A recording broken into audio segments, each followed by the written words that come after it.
Alright, hey, shalom, shalom. Before I begin, I want to give all glory and infinite praises to Yahweh, Bahashem, Yahweh Shah, Bahashem Rakakadash. Double honors to the elders and the apostles of Great Millstone. Peace and blessings be to all the Akim now pushing this word in truth and sincerity. Shalom. Alright, so what I'm gonna do with this this clip is, I'm gonna record a little bit of this interview that Sarnetta did with Malone speaking on the 12 tribes chart. Right, and I'm gonna edit in the Elder Kazak and the Elder Ayash's lesson that they did regarding Gad and Reuben, identifying who they are. All right, because the way he said that brothers break down the 12 tribes chart regarding Gad and Reuben was completely off, man. Right, he didn't say any particular camps broke it down a certain way, but the way he said that Israel, right, the quote unquote Hebrew Israelite community breaks down the 12 tribes chart, it was completely false, man. Right, because if you watch breakdowns on the 12 tribes, from brothers in Great Millstone, they go way into depth speaking about it, man. Right, and the way that he said that brothers bring it out, it was just off, man. Right, so what I'm gonna do is, I'm gonna edit that in because, the Elder Yash and the Elder Kazak, went into it, man. Went into great detail, man. Right, but I'm gonna pull out a little bit of this clip and then I'm gonna edit it in. All right, shalom. If you have a people group who by and large have a respect for the Bible and are kind of wondering, who am I? There's a certain level of appeal that is made. Now, according to some of the older elders within what they call Israel, and you can see these interviews on TV, on YouTube, rather, that Abba Bivens knew the chart was not true, but says that's just the hook. Then we get him and we link him up to the truth. And then this same elder said, but now his sons, and I think in the interview context, he meant his sons in the faith. His sons in the faith teach it as if it was true. Now, for those who don't know, Abba Bivens is sort of the founder of One Westism. He left out of the Commandment Keepers, which a lot of people know. They were very important historically. These days, it's basically, I think, half a dozen people left. I don't think they have a property. He left, and one of the developments he made was this thing called the 12 Tribes Chart. And now you can identify a One West Hebrew Israelite if they carry that 12 tribes chart around. But it's wrong on a variety of levels. I'll just give a few examples. You have a situation when it comes to the Native Americans, because two of the people groups represented on there would be what people might refer to as Native Americans, right? And so you have one, Reuben, and another, Gad. Gad are said to be the whole of the Native Americans, and Reuben are said to be the Seminoles. Now, if you study the history of the Seminoles, it's an individual, distinct tribe that came about later, because what it was is, as white America pushed Native Americans this way south, and of course out, people know about that, out west, people that were sort of refugees from a variety of ethnically distinct Native American tribes left and went down into Florida, because it's sort of this uncharted kind of swampy territory, right? And they became known as the Seminoles. And within them are the Muskegee and Creek are kind of considered to be sort of distant ancestors to the Seminoles. What's the reason why I go through all that? Because according to the 12 tribe chart, you have the Seminoles over here all by themselves, this one distinct individual Native American tribe. Then you have all the other Native American tribes, including those who would be ancestors to the Seminoles. So that's just one example of the historically fallacious nature of the tribe. And to be honest, it's kind of capricious. Ask a Hebrew Israelite, why are the Seminoles all by themselves? What about how did the Seminoles, and they'll say something like, well, you think all Native Americans are the same. No, we don't think all Native Americans are the same. You're the one putting them all in Gad, not me. I'm asking you, why are the Seminoles way over here all by themselves, especially when their ancestors are in a separate tribal distinction according to your chart? So you have a massive problem there. And remember, they think they've got to get 144,000 literal. So sometimes I'll say, have you met one member of the Seminole Nation who's a Hebrew Israelite? Every now and then they'll say, yeah, but usually they really mean I've met someone who claims to be a Gadite. And they'll say, yeah, and sometimes I joke around and say, hey, you got to get, if you've met one, you got 11,999 more to go, All right, and it just show you how simple this nigga is, man. You got so-called Negroes, or that, perceive to be Negroes on the outside appearance, that are actually Reuben and Gad, man. Like I myself, I'm a Gadite, man. You got brothers out there in California that are Reubenites and Gadites. You got Reuben everywhere, including Gad. Gad is everywhere, man. But it just shows you how simple this goddamn devil is, man. All right, so what I'm gonna do is I'm gonna edit in the Elder Kazakh lesson that they did on Gad and Reuben. They're gonna go into great detail explaining who they are, man, according to history and according to the Bible, man. All right, so I don't want to y'all stay tuned, man. With that, I say shalom. But basically, once again, we're going into prophecies dealing with Gad and Reuben. The brother, he's gonna pull up a video of the one Gadite artist. He's a rapper. He's called Superman. So you brothers have heard of him, but you see the spirit on him. I mean, it's evident. Like, this has to be an Israelite. You go ahead and get Romans. It's back in Romans. All right, chapter 8, verse 16. It said, "The Spirit itself beareth witness with our spirit that we are the children of the Most High." Right. So you see it. The Spirit itself, which is what? The Word. Bears witness with our spirit. So this word, it resonates with a particular group of people on the earth. The Israelites, so-called Negroes, so-called Latinos, so-called Native Americans, so-called Hispanics, people of Negroid and American Indian descent. The indigenous peoples of North, Central, and South America and the Caribbean islands, all right? And the so-called Negroes that were brought over here on cargo slave ships. These make up the 12 tribes of Israel from their respective tribes, okay? So this word resonates with us. We the people of the book, You know what I'm saying? So, I mean, there you have it. You got it, bro. No, this is the book of Hosea, chapter 1, verse 10. It said, "Yet the number of the children of Israel shall be as the sand of the sea, which cannot be measured nor numbered. And it shall come to pass that in the place where it was said unto them, Ye are not my people, there shall be said unto them, You are the children of the living power." We're seeing it happen right now in real time. Okay? You're witnessing the mass awakening of the 12 tribes of Israel. All right? The mass awakening of the 12 tribes of Israel. And the place where it was said unto us, we're not the Israelites, calling us black, calling us a Native American, calling us a Hispanic, whatever they want to call us. These innumerable bywords, and proverbs. They did that. You know what I'm saying? But what happened? The Lord sent down the Holy Spirit, from the heavens, and now we woke up. Okay? Now we're being called sons of the living power. Basically, Israelites. Mm-hmm. We're all being called Israelites, man. And that not only includes so-called blacks, they include so-called Native Americans as well. You got it, brother. Whatever you about to get. This is the book of Genesis, chapter 49, verse 12. And it says, "Gad, a troop shall overcome him, but he shall overcome at the last." Right. Gad, a troop shall overcome him. Now, Gad itself, you got the Hebrew word Gad, it literally means troop. Gad means troop. Because the tribe of Gad is basically one of our warrior tribes. They will represent, the Marine force of Israel, so to speak. You had Gad, Reuben, and the half tribe of Manasseh. Bro was mentioning that earlier. Those like the Marines of our nation. Now you have warriors from all 12 tribes, but these tribes in particular, these were our main warrior tribes. Mm-hmm. Okay, Gad, Reuben, and the half tribe of Manasseh. But going back to Gad, say Gad, a troop shall overcome him. And what was that troop? The American cavalry. Overcame Gad, and Gad witnessed really the worst oppression by these devils. Now we were all oppressed.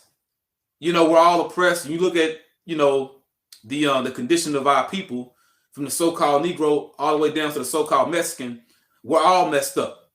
You look at Judah in the hood, Judah is all messed up. But look at Gad. Now see, Gad, they're oppressed in their own house, so to speak, because when you look at Canada and North America, this was their land before Esau came over here. Once again, dealing with the British, the American cavalry. Look what they did to our people. They put them on reservations. which are basically concentration camps, and they make it to where like everything is on the reservation. You know, the reservation is like its own city, so to speak. You know, you technically don't have to leave. They got everything for you on their reservation, but it's basically a concentration camp. And when you look at the condition of Gad on these reservations, they're all messed up, man. You know, and basically they're under the same curses that we're under. You just don't hear about it. You know, but it said, Gad, a troop shall overcome him, but he shall overcome at the last. Can you get the yeah, you got it, bro. Mm-hmm. All right, now this is the same scripture. All right, Genesis 49:12, but this is going to be an American, all right, standard version. Mm-hmm. All right, and it says Gad, a troop shall press upon him, but he shall press upon their heel. Right. So Gad, which we understand is so-called North American Indians today, you know, but see, it's a separation. Now we say North American Indians and Native Americans, but there's a difference between Gad and Reuben, and we're going into it in this lesson. Okay. But Gad, a troop shall press upon him. Press, that's where you get the word oppress, oppression. But it says, but he, referring to Gad, shall press upon their heels, which goes back to what? The prophecy of Jacob overtaking Esau, us pulling them down. Remember how Jacob's hand held onto Esau's heel? It took hold to Esau's heel, represents us pulling them down, man. You know, you got something you want to add? Just reading the another version. This the New King James Version. It says, Gad, a troop shall tramp upon him, but he shall triumph at the last. Mm-hmm. And they're speaking of these times. Yep. All right, because you're going to have elect, all right, from on the tribe of Gad. You know, there's going to be 12,000, all right, of Gad. All right, there's 12,000 Gadites. You know, it's going to overcome the same people that overcame them, because everyone's back in their lot. Mm-hmm. You see, and that's how, you know, through reincarnation, the Most High executes perfect judgment in the earth, man. You know, so those same Gadite troops, you know, that was overcome, you know, overwhelmed, you know, by the American cavalry, you know, mainly due to that Gatling gun, Mm-hmm. you know, because it was it was an automatic, you know, shooting gun. It was a fully automatic, you know, because before then, you know, Gad was getting the best, you know, of Esau, man. You know, due to what? Their guerrilla warfare. And I got another one, you know, to let you know that Gad, you know, was the you know, that was his strong point, was guerrilla warfare. Now when you get to Chronicles chapter 12, 1 Chronicles chapter 12, verse 8, and it says, and the Gadites there separated themselves unto David into the whole to the wilderness, men of might and men of war fit for battle, that could handle shield and buckler, whose faces were like the faces of lions, and were as swift as the roes upon the mountains. Right. You know? Yeah, and it says their faces were the face of lions. Now, you don't see that exactly in this picture, but you know, you see some of it. You know, just that very austere look that Gad had, but they had that war paint, you know, and you see that in a lot of old Western movies. You know, you'll see a lot of Gadites, they have the war paint on their face, you know, so they would actually have a face as the appearance of lions. And they would terrify the hell out of Esau, man. Mm-hmm. You know? But you got it, brother. And they separated themselves in the wilderness. You know, that was they said they guerrilla warfare. Yeah, that's their guerrilla warfare. You know, because you go into how a lion hunt. You know, a lion, you know, was very stealth. You know, and then said Gad was quick. You know, was swift as a roe. Yep. All right. And the Gadites had the games. You know, they would play games. You know, with those European troops. You know, where they would run and touch them on the shoulder. You know, and dip off, and they would shoot at them. But see, Gad was so quick they couldn't hit him. Yep. You know, so it was an actual game that Gad used to play with those soldiers, where they would run and tap them on the shoulder and go back in the hide, man. Yep. You know, so when you go in, like even with particular athletes today, you know, if you brothers get a chance, look up the guy Jim Thorpe. Now he was a Gadite, you know, And even Esau said he's the best athlete that there ever was. You know, you don't hear a lot about him now, but you look up Jim Thorpe, you know, and he ran track, he played in NFL, you know, he did some of everything. You see, and even though I was looking before we started, Joe Louis was a guy like the boxer, you know, and then you look at these particular athletes today, especially a lot of those athletes in the West Coast, you know, like Deshaun Jackson, he's from California, you know, but you can look at his features and tell, you know, he's a Gadite, you know. What about Stephen Curry? Yeah, he's extremely fast, you know, extremely fast, man. There's a Scottie Pippen. Yep, you know, which he's extremely skillful. You see, yep, say Chuck Berry, you know what I'm saying? Michael Jackson was he had to get the info on Michael Jackson came out. He was Gad. So you know, Gad is an Israelite because there's a lot of people that's around us that you know they look you would think it's just a regular Negro, but it's a Gadite. Even like Deshaun Watson, you know, you look at his facial features, you know, you can tell, you know, he descended from Gadite from Gad, you know, but Gad is described, you know, to be swift, you know, and there's a lot of things. Russell Westbrook, you know, yeah, I heard that he was a Gadite, you know, but they known to be swift. But you look at, you know, like I say, look up Jim Thorpe, you know, you brothers get a chance, you know, which is a Gadite, but they say he like one of the best athletes ever, you know. And I want to say, when I went to one of these so-called Indian mound sites, you know, because they have the pictographs and they'll, you know, show you what they used to do around those mound sites. But basically, they show how Gad basically invented the game of basketball. They show, you know, they had a hoop, you know, and they used to, you know, hit this ball and make it go in the hoop. You know, used to throw it. You know what I'm saying? But on the pictograph, they basically didn't say it was basketball, but you could put it together. Like you know, oh, okay, this is where that came from. You know what I'm saying? But of course, here in you know, Edomite supremacy, you know, in the West, you see that Esau, he makes it as if he came up with all these different games, you know, which are reenactments of war. You know, that's all sports is. You know what I'm saying? But hey, going back to the prophecy, like brother had read, Gad was known for being swift on the mountains. And once again, you see that in a lot of old Western movies, but they actually was doing that and getting the best of Esau. But what did Esau do? Like brother said, they would use the Gatling gun. They also use, you know, disease warfare. You know, smallpox. You know, putting in the blankets. You know, they commit a lot of heinous crimes against our people, man. You know, but the thing is, the mystery is the people still here. You know what I'm saying? Because see, they want to act as if the only Gadites you see are on the reservations. Now, when you deal with the Trail of Tears, you know, when you go back to what happened, you know, their migration from the southeastern part of the United States all the way, you know, to the west, you know, there was a scattering of our people, basically. There was nothing but a diaspora.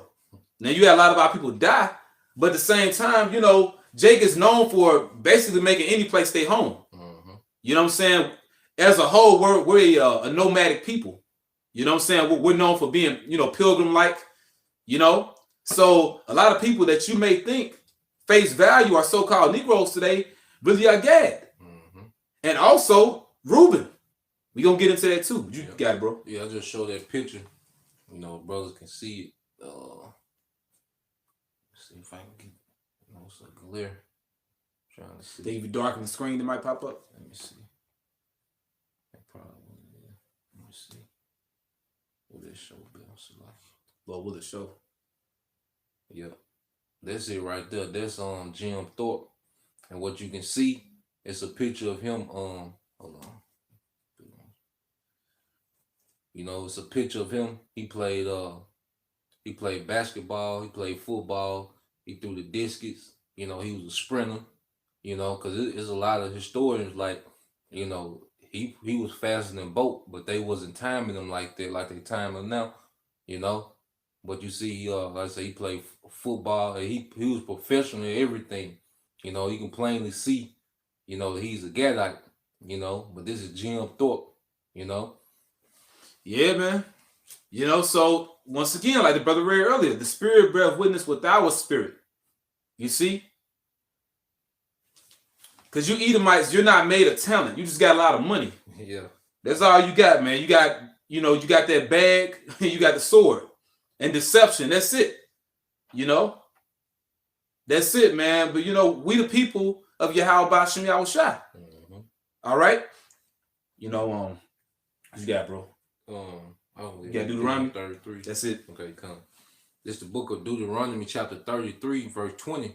It says, "And of Gad he said, Blessed be he that enlargeth Gad. He dwelleth as a lion and teareth the arm with the crown of his head." Right. Now it says, "And of Gad he said, Blessed be he that enlargeth Gad." Who enlarged Gad? Yahweh Bashem Yahushua.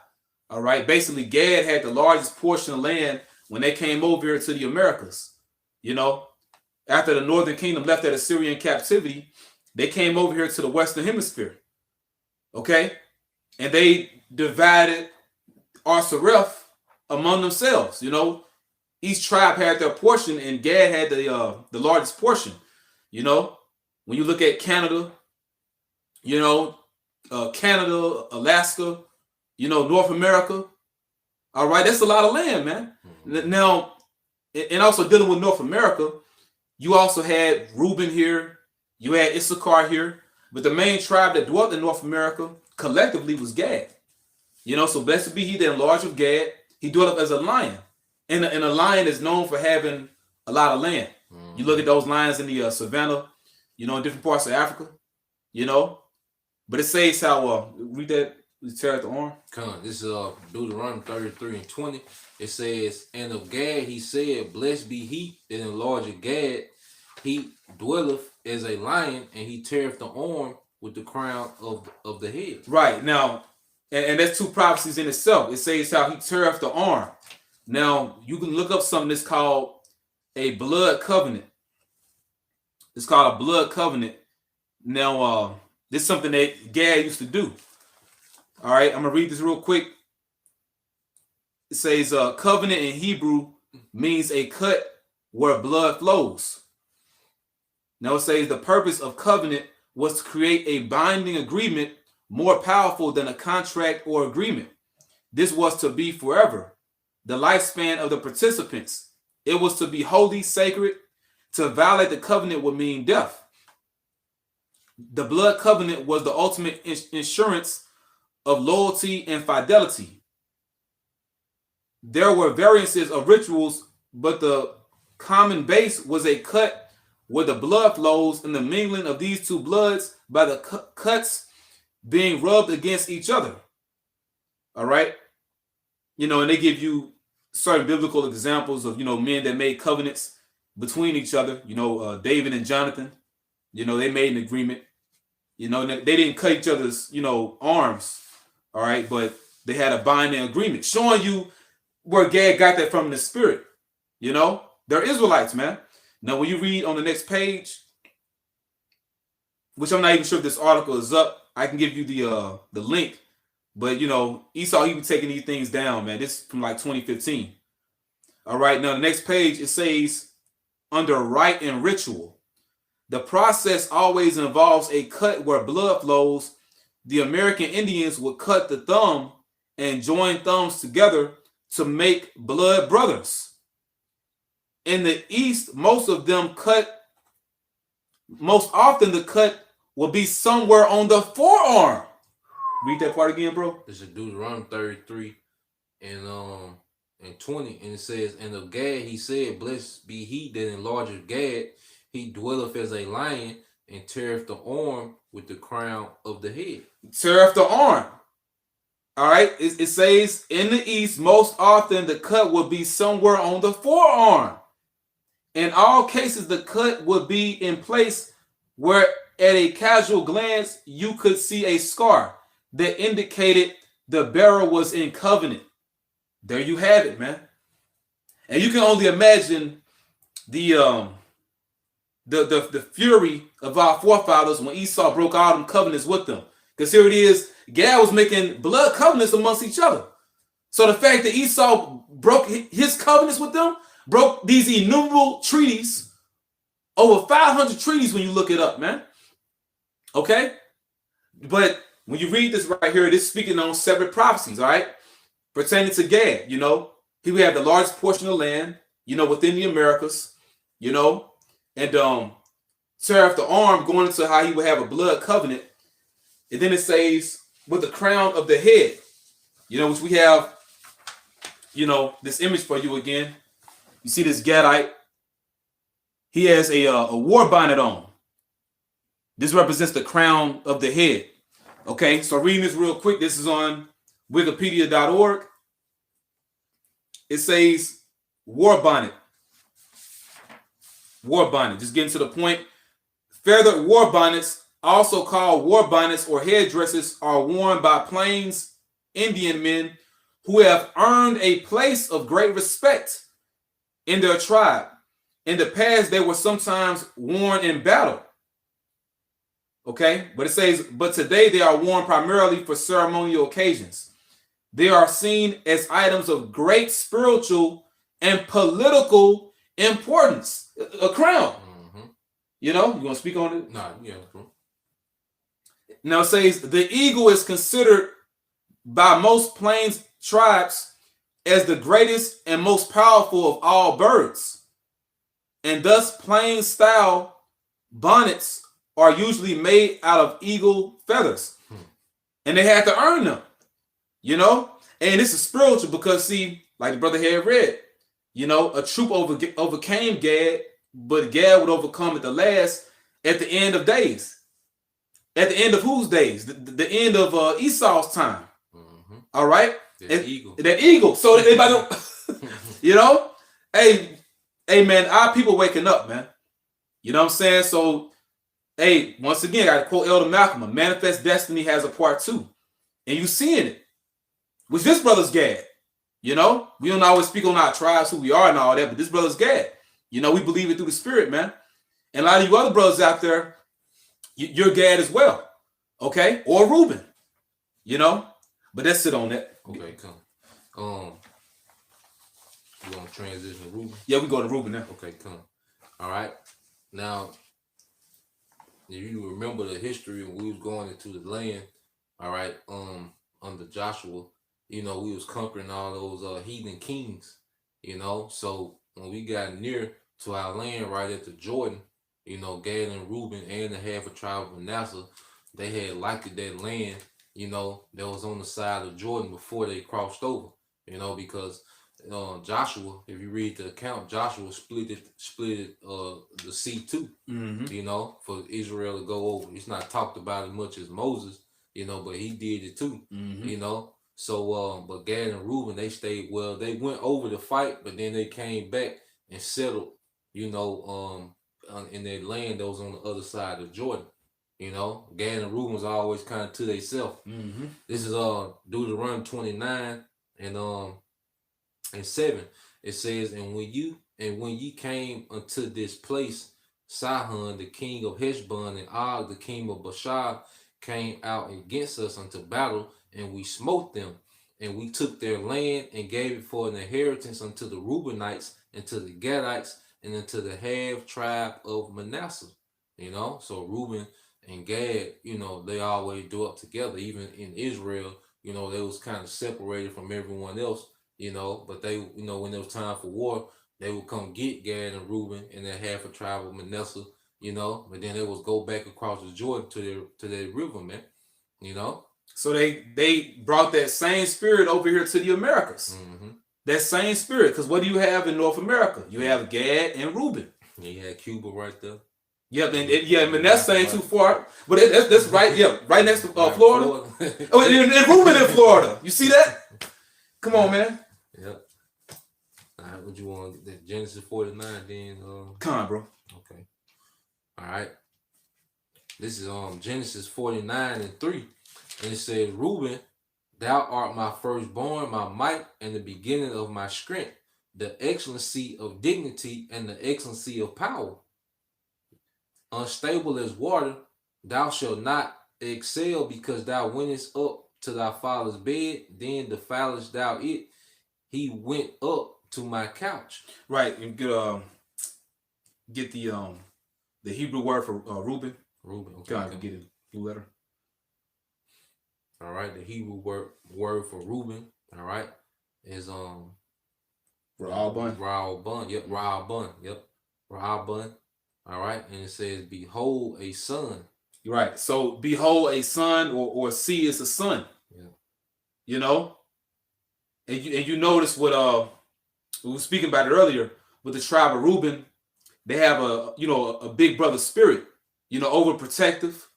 You know what I'm saying? Now, although because they had went off, well, not they, but Reuben himself. The father of Reubenites, because he slept with his father's concubine. Basically, the right of firstborn was given up to Judah. You know what I'm saying? But that was all in the spirit how the Lord did it. If you get spiritual about it, it was really just the Lord set everything in order. But with Reuben, like I said, they have a big brother mentality. Because going back to when Esau was oppressing, Judah, you know what I'm saying, during slavery, you would have a lot of so-called runaway slaves. A lot of Judites would run away from the plantations, and they would go to Reuben, and Reuben would take them in. They would shelter them. You know what I'm saying? So that's all in the spirit. All right? And it also helped keep that that mingling going, or that scattering going, because ultimately, the Lord, he wants to throw Esau off. So yeah, Esau may look at a so-called Negro, or whom he thinks is a so-called Negro, but it actually be Reuben. Or vice versa. You'll look at somebody because they have so-called, Indian features, the strong cheekbones or high cheekbones, not so much facial hair, but that'll actually be Judah though.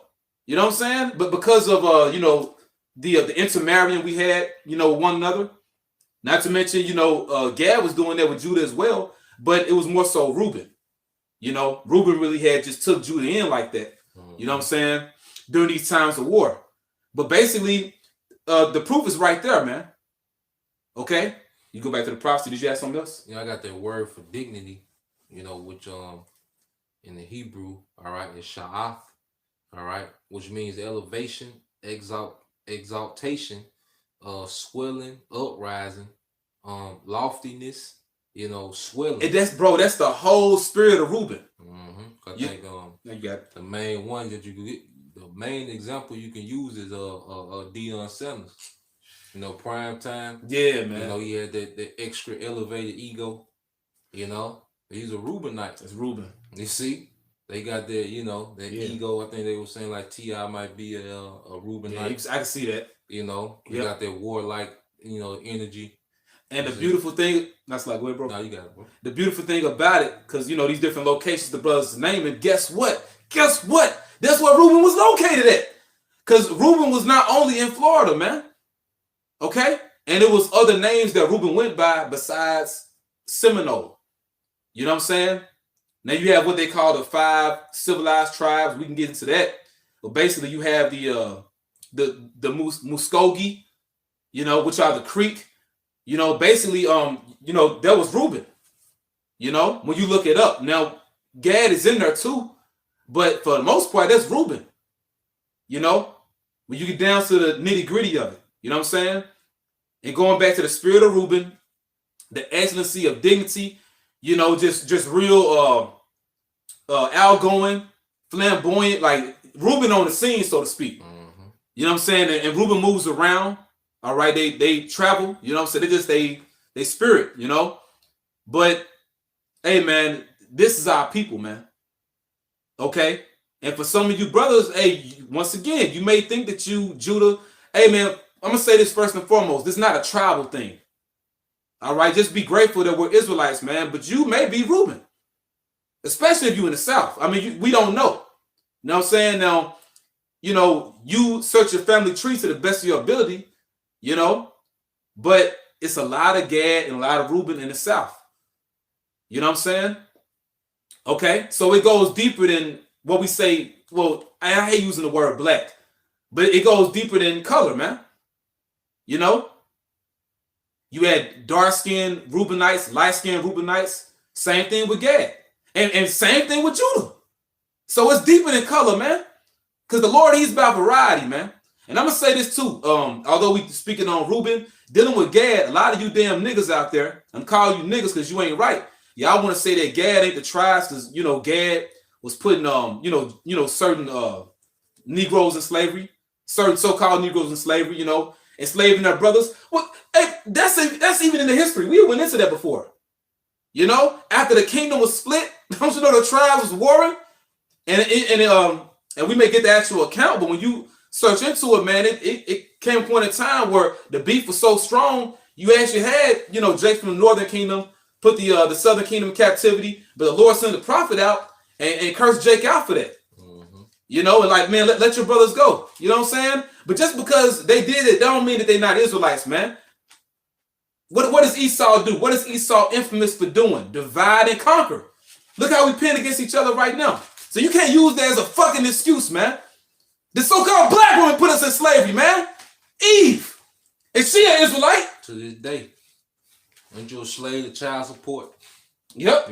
Yeah. You a slave to this day. Because if you start working, child support keep going up. Sure do. And they'll go Jake in jail for that shit. Yeah, so ain't you a slave to that? Is she not an Israelite? Yep. Jake be simple. Come on, bro. We got a few images. Yeah, you got it, bro. Yeah, dealing with Reuben. That dignity. Reuben was was big on apparel. But just a couple of images. Let me turn it down. Yeah, we'll get a couple of images. But Reuben had that royal, that dignity, that exalted look. Yeah. Gad was a little more, laid back, conservative, but Reuben, had that spirit of being on the scene, like the brother was saying. Yeah, hey, it's all spiritual, man. And I got some thoughts about some brothers, you know what I'm saying? Because a lot of brothers, hey, Jake putting them outfits together, but you already know that's Reuben. Yep. You know what I'm saying? That's just what Jake do. Even growing up, when we was in the world, you would see that. Yep. You know what I'm saying? The way Jake would be matching, the color coordination, the color scheme with the outfits and everything, name brand. A lot of them Jakes was Reuben, man. Yeah. And the brothers showing them turbans too. Yep. And Reuben had them turbans. Yep. And then you can see the border of blue. Our brother can see that border of blue at the bottom of the of the garment. But Reuben stood out. That's a spiritual image, man. Yep. We can get that one that do the running. Come on, bro. That's 33.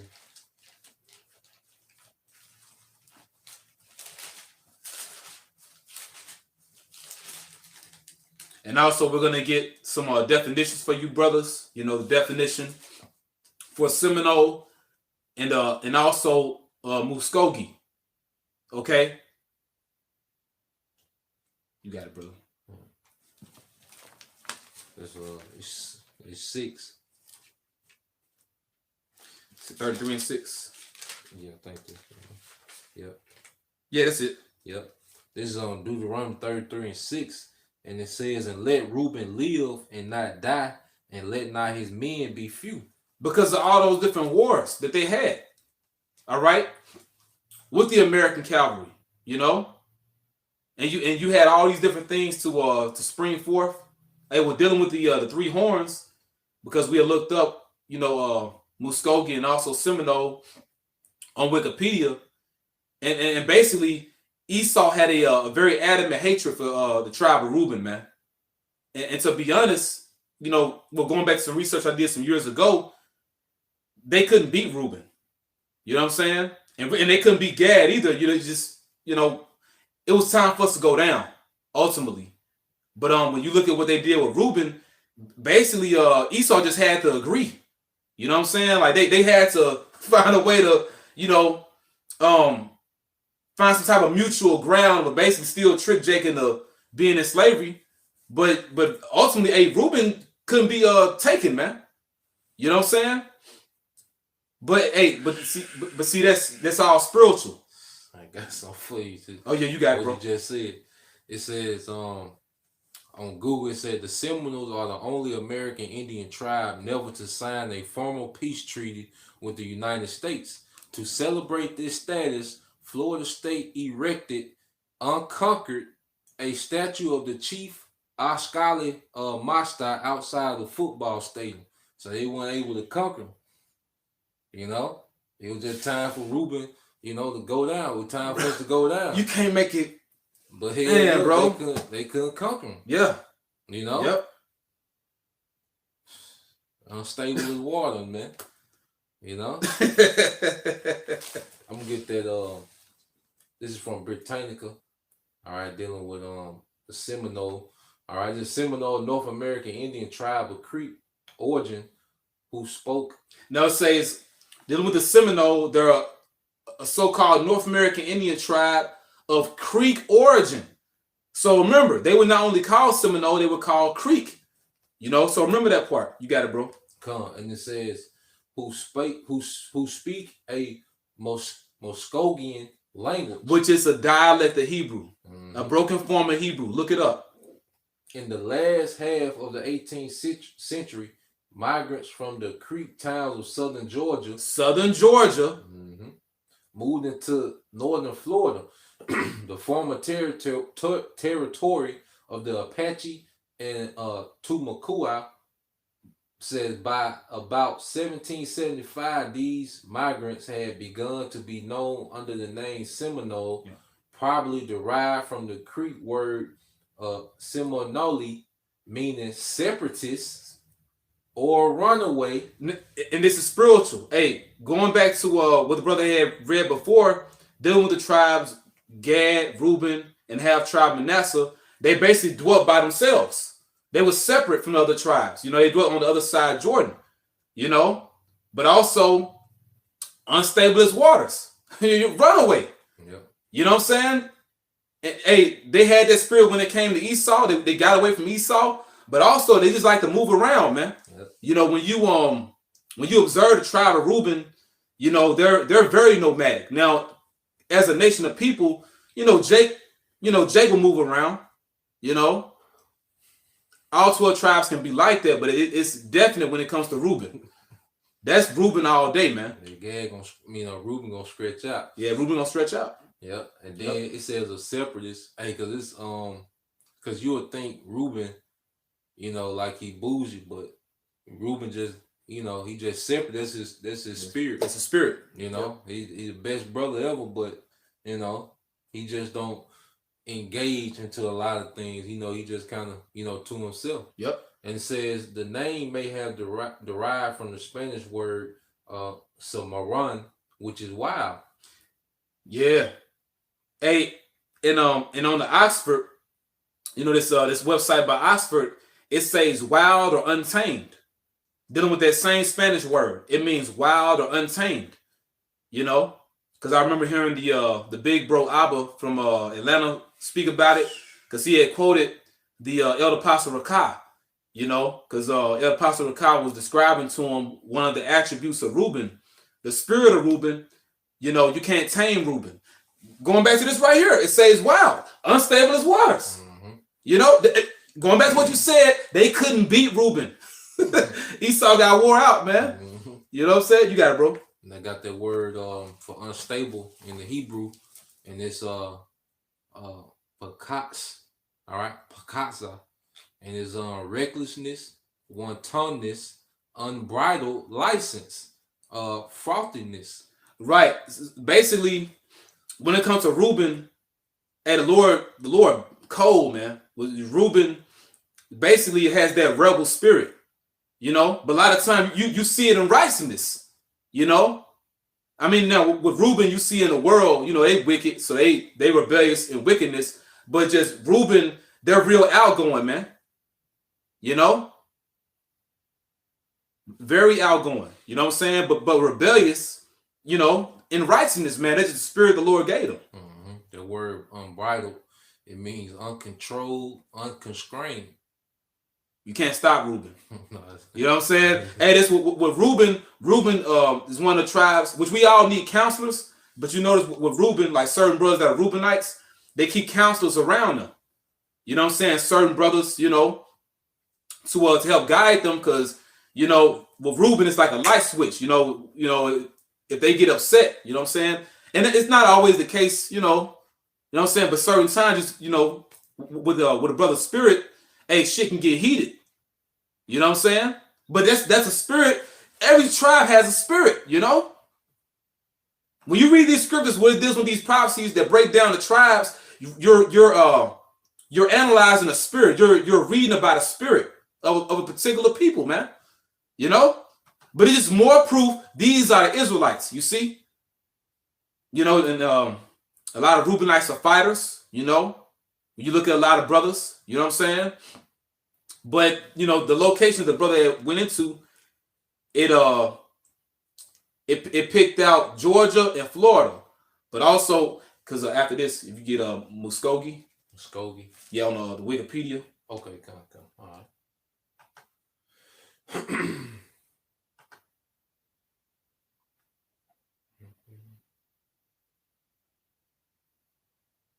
Because the brother had read some of the locations, basically where Reuben dwelt, you know, and it said Georgia and also Florida, but it didn't end there, okay?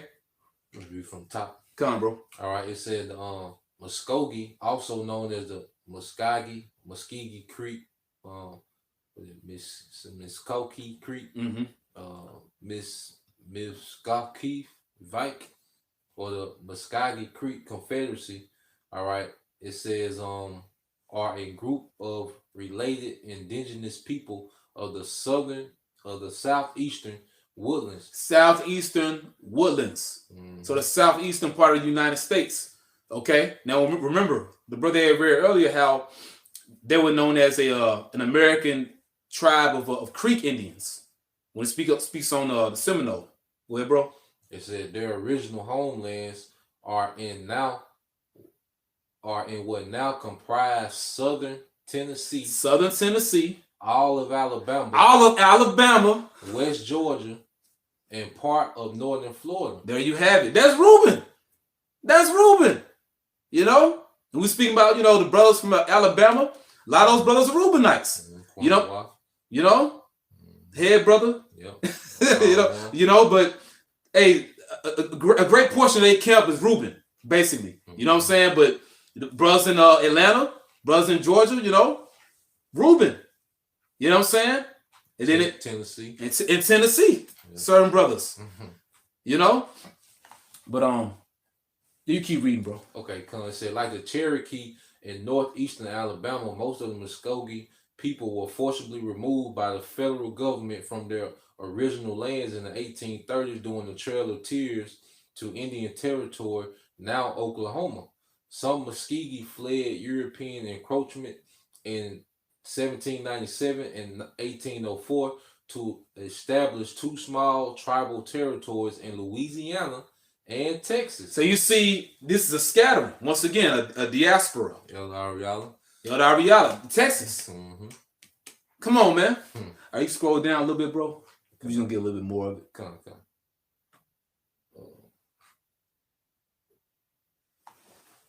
Yeah, this part here. Which one? What says the ancestors? The ancestors. Okay, come. It said the ancestors of the Muskogee people were part of the Mississippian ideological, interaction sphere, also known as the Mississippi culture between AD 800 and AD 1600. Now, you know, for brothers that have been watching our videos throughout the years, you know, some of us brothers, we were able to go to certain particular Indian mounds, you know what I'm saying? I was able to, you know, go to one with the brothers in the Atlanta church, you know, GMS Atlanta. And basically, well, we had went to two different locations, you know what I'm saying? Two different times. But basically, these are different sites that were made by Reuben, you know? And not to say that Gad wasn't among them, all right? But, you know, and going back to Mississippi itself, you have certain mounds here, different Indian mounds here. Okay. Which I speculate a lot of these, were made by Gad, but also Reuben too. You know what I'm saying? And sometimes it's hard to separate. That's why scriptures say we know in part. But at the end of the day, these are Israelites, man. We're able to get what we need for edification's sake. You read down on it, bro. We're just gonna finish it off, and then you get that in Kings. Come. All right. So reading on.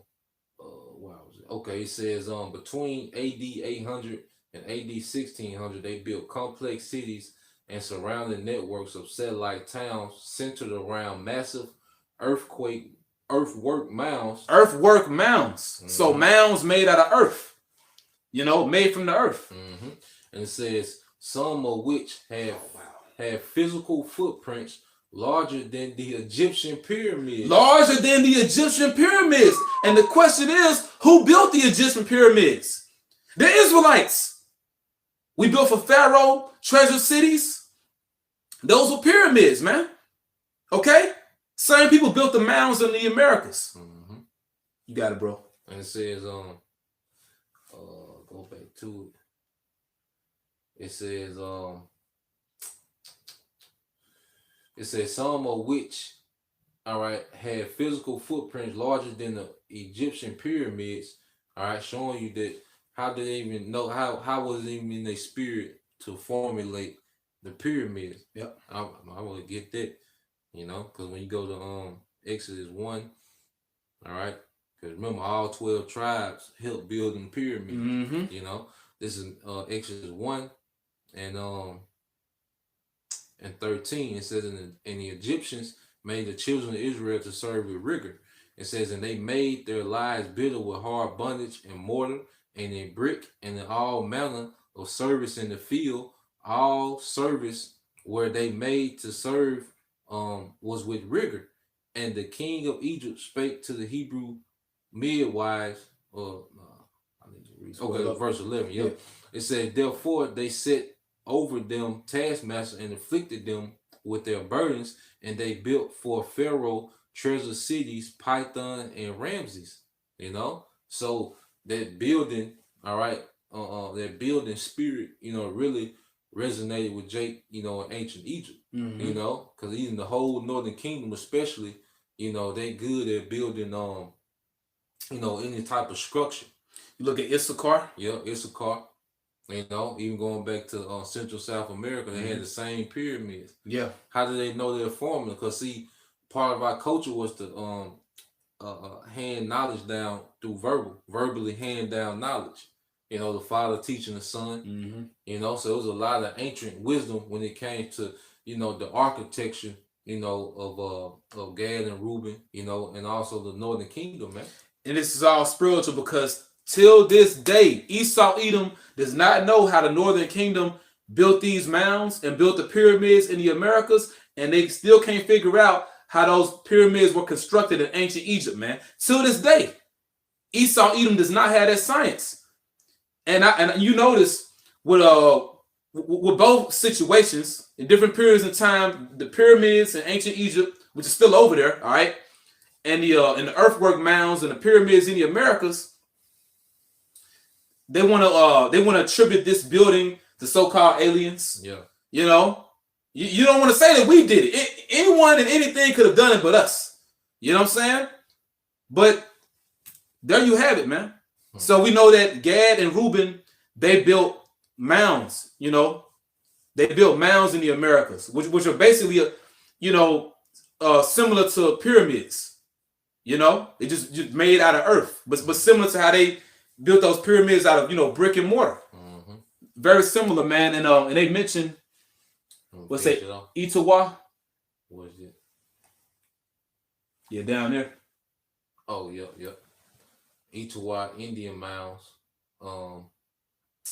It said the Muskogee Creek are associated with multi mound centers such as Okmulgee, Itawa Indian mounds, and Moundville sites. Mississippi Culture Society were based on organized agriculture, transcontinental trade, copper, metalwork, artisanship, hunting, and religion. Right, hey, and that's a high level civilization, man. although, you know, when you look at how Esau Edom displays our people, they were just over here without clothes on, living in teepees, you know. Nah, man, they lied to you. Jake was highly advanced. You know, highly advanced, bro. It was Esau's time to take us down. But some of the mounds, you know, the brother had read that they named, you know, the Itawa Indian mounds. You know, I had one with the brothers in the Atlanta church to those mounds. So we know what that's the proof right there that Reuben built that. Because brother was speculating it was Reuben, but you know, now we reading it, you know. I mean, I just learned this, man. The Spirit brought this out today, you know. So Reuben actually built that, you know, and they spoke on Cahokia, which I want to say is in Collinsville, Illinois, you know, but it's a part of that Mississippian culture of mound building, you know. Reuben was involved in that, you know, and Gad was too, but you see Reuben keeps coming up. So this shows you, once again, like the brother said, these two tribes, they dwelt amongst each other, man. You know, they was close, they were tight, man. All right. And you know what we see happening in the last days, man, the tribes are being brought back together, man. Mm-hmm. You know, so that's that same bond that we had in the ancient world, we getting that back, but in righteousness now. Mm-hmm. You know, not on some worldly ventures, you know, or some gang banging shit, or you know, a bunch of dumb shit. Jake is actually linking up in the spirit of Yahweh. Like, you know, speak on can you get that about Genesis 49? Yep, you already know. All right, this is Genesis chapter 49. All right, verse 10.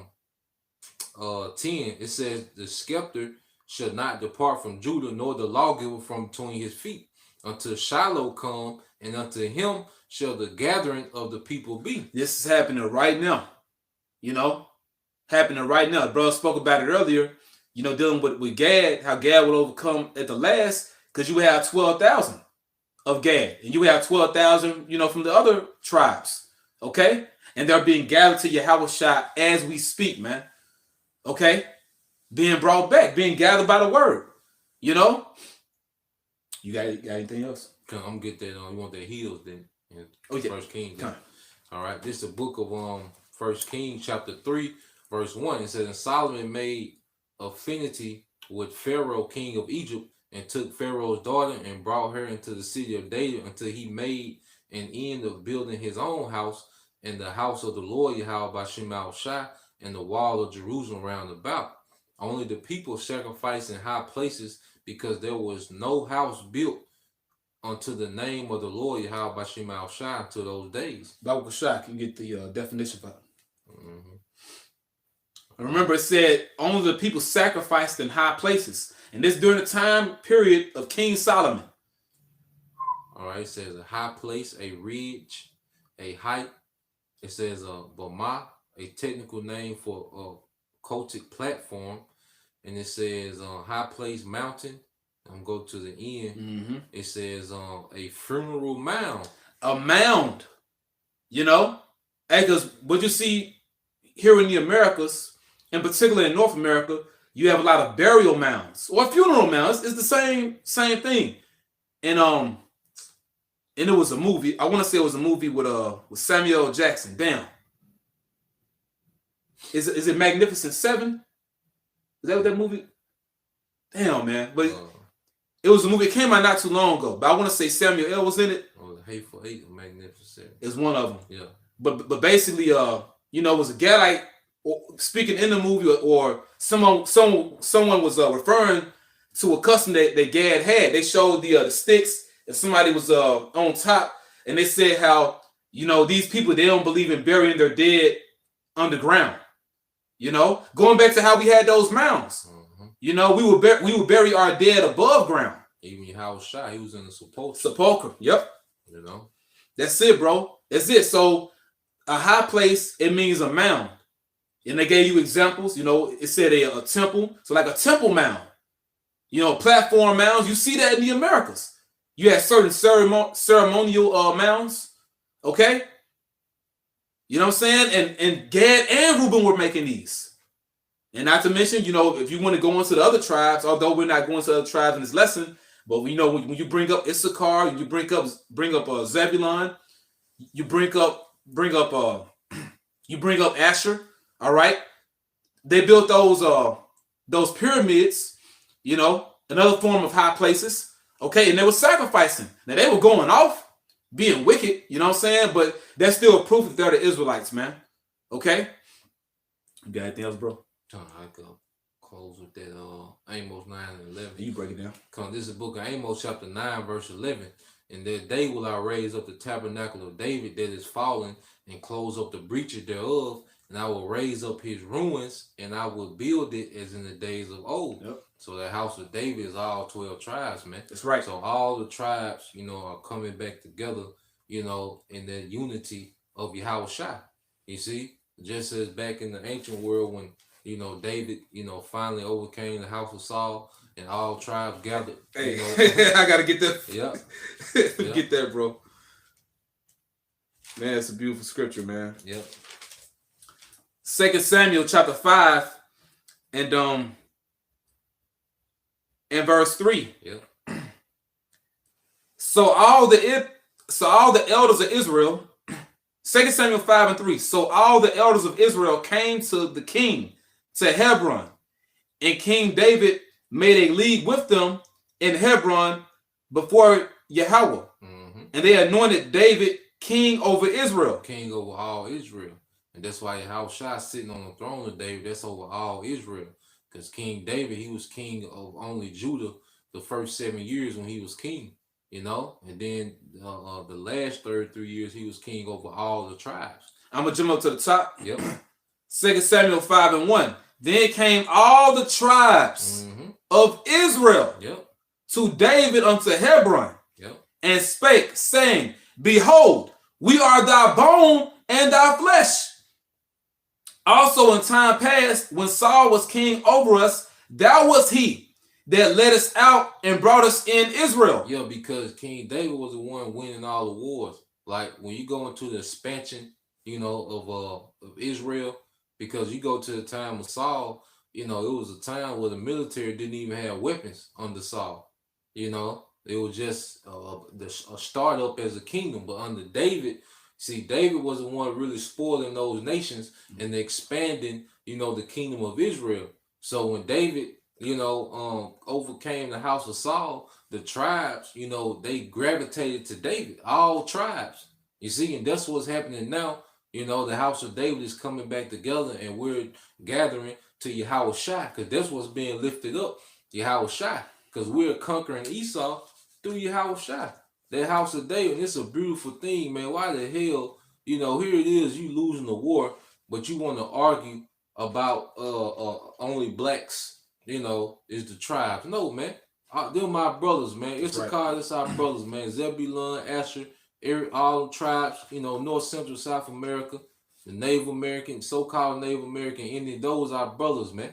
And we coming back together, man. You see? And like I say, you ain't got to believe it. You just going to be left here, man. You see? But all tribes is getting on them chariots and going back to Jerusalem, man. That's right, brother. You know? Yeah. Real quick, bro. Yeah. St. Luke chapter 1 and verse 31. And behold, thou shalt conceive in thy womb and bring forth a son, and shall call his name Yahushua. He shall be great, and shall be called the Son of the Highest. And Yahweh power shall give unto him the throne of his father David. The throne of his father David, man. So just as all the tribes gravitate to David, you know, all the tribes now are gravitating to Yahushua. You know, he's coming, all right, to be, all right, the ruler over all 12 tribes, man. You know, as we rule over the heathens, man.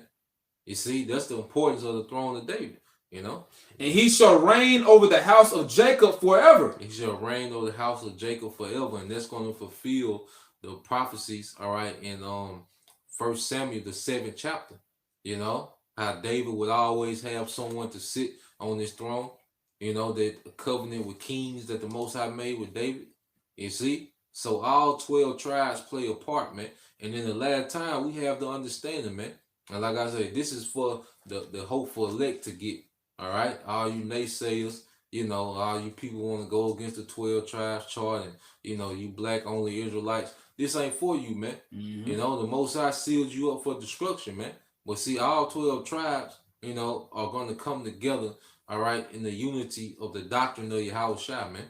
You know? Yeah, bro. And he shall reign over the house of Jacob forever.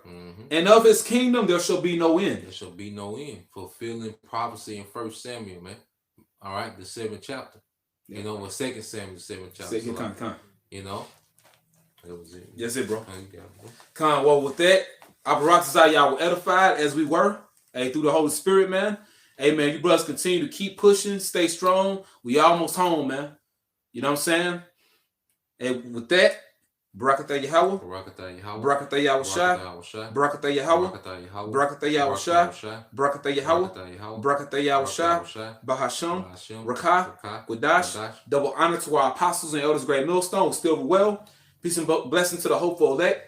Hey, stay strong, man, once again. All right, and with that, Yahweh, Bahasham, Yahushua, Bahasham, Rakah, Quadash, Abad, Babal. This one recorded. Damn, really? Yeah, record the whole list. Oh, then.